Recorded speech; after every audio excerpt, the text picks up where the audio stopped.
this earlier. Sorry, how, the not just the S3 grantee, but all the speakers didn't negotiating show up. documents come back to the They're board, gone, because there will so- be obviously some particular terms and conditions on the purchase that I think are really pertinent for the board to review along with the grantee. Yes, that would be very appropriate. So, all right, so you wouldn't strike the word grantee, but would you add some other verbiage there? What would you say? How would you amend it by interlineation? And return to the board for approval of the terms and conditions of the acquisition, including the grantee. Okay. So the reason I like that, colleagues, is for the following reason. I'm trying to lay out a roadmap based upon the testimony we heard today and the testimony that I anticipated we would hear today about having a transparent process without having formed any conclusions today sitting here. I understand the allegation made in Mr. McCullough's letter from Alvarado Smith, as well as some of the speakers want you to just call it, what you want as its future intended use, except the law doesn't allow that. And I expect in every way to comply with the law. And we need to go through both due diligence and review, and this has been worded so that we can go through the proper procedures.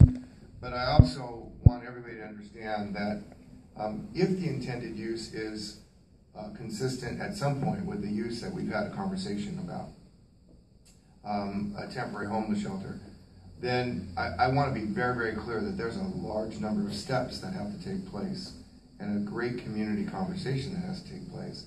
And these board members are committed to engaging in that conversation. Nothing's going to be done that's not transparent. There's going to be obviously, there's a lot of joy and celebration today, and there's a lot of legitimate consternation and concern. Mr. Vance, you in particular, and those who have businesses on the street, like I said, I really, really, really wanted to reach out to you, but I really needed to let this process happen. And you have my personal assurance, and I know my colleagues share with that in conjunction with council or whatever, we just got to work that out. We will have some very important conversations. I think there is a great balance that needs to be discussed here and potentially achieved. And everybody wants to do it with cooperation and conversation. So obviously we can't talk about the merits of any particular project today. It's way premature, but this action items today would engage in this process to begin those kinds of conversations and deliberations. I said it once, I'll say it again.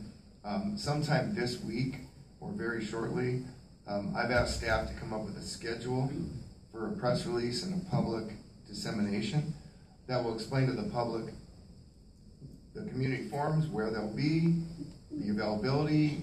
I'm insisting that they be at night and that they fall on every other, so that whether it's a Monday or Tuesday, Monday, Wednesday, or Tuesday or Thursday, we want to make it convenient for people to be there and to engage. We don't want to have meetings that no one can attend, but I do want to thank you publicly for attending today. Again, there's those of us up here that would really like to share our feelings about certain projects, but that's premature today because we have not engaged in the process that we have to go through, and we will go through to get there. There was one comment that was made, and it was meant in the best of spirit by Mr. Haynes, obviously, and I want to thank Supervisor Nelson for asking Mr. Haynes to elaborate, because I thought that was a very important elicited comment about how to be a good neighbor. But the one comment was about leadership, and I just want to submit to everybody here, we wouldn't even be at this point in Orange County's history with this much progress in this context if it wasn't for a tremendous amount of leadership getting us to this point in time.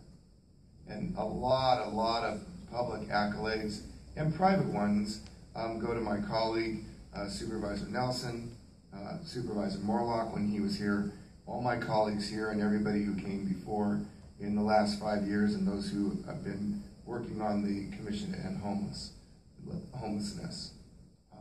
So again, I'm walking a very fine line. I don't want to prejudge any direction, but I would like to remove the recommended actions 1 through 7 with the change as articulated and you have in writing, submitted by Mr. Mayor and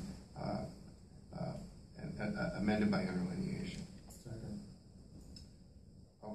Further comment, Supervisor Nelson? No? All right. Any further discussion, colleagues? Mr. Christmas? The change in item 3 in writing was also amended by Mr. Mayor's recent statement. Maybe you say that one more time. Your motion was to have item 3 amended by interlineation in the written statement, but it's also further amended by his oral statement. Correct. And can that be included on the record? Absolutely. Is that sufficient? Yeah. All right, great. So yeah, that would be the motion 1 through 7 with the delineations as articulated for number 3. All right. Any objections? All right, that passes unanimously. Thank you very much for coming today, and we'll look forward to future community conversations. Thank you.